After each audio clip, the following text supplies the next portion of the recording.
gilikayan lang nako ning 5 ka mga unhealthy lifestyle sa una, dili na siguro moabot sa punto nga magdialysis pa ko. Excuse me, this is Marman. I am not a doctor. I am a kidney health advocate and kidney transplant survivor.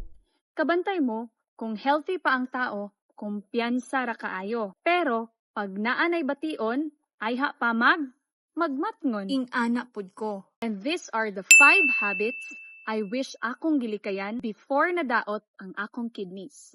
Number 1.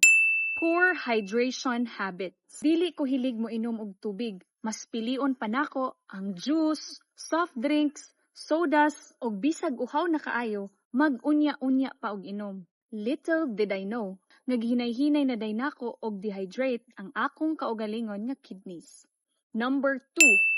Eating too much unhealthy food. Sa una, dili ko mukaon og gulay. Hilig pagyud mukaon og parat sama sa junk food, extra salt, sige og tuslo-tuslo, tuyo, asin, alamang, bagoong, ug uban pa.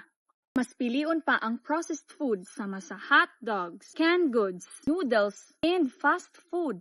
Tanawa, na fast food og kadaot akong kidneys. Number 3. Lack of sleep. Hira ko og bilar, trabaho sa tibuok adlaw, dugay matulog, sayo mo mata. Dili consistent ang pahulay. Na-abuse nako ang akong lawas. Ikaapat, self-medicating.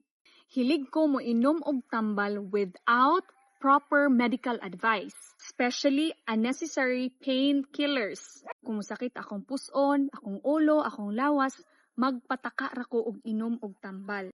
Isa na pud to sa naka-contribute nga madaot ang akong kidneys. Number 5, skipping my hypertension medication. After ko naoperahan sa akong gallbladder surgery, ni taas ang akong BP. Pero I was still 22 years old at that time. Ug wala ko nag-inom sa akong tambal, kay bata pa man ko.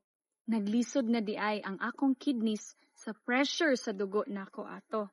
Hay, may kasabihan nga tayo na kung ano ang itinanim, yun din ang aanihin. So, I reap what I sow. Pero you know what? After going through so much sufferings in life as a consequence of my past actions, I realized how precious life is. Life is so short, og dili pasabot, nga mag-abusar na lang ta, mintras healthy pa ta. We have to take good care of our health as it is a gift from God. If you want to protect your kidneys and learn from someone who has been there, follow me and share this video to your family and friends. See you!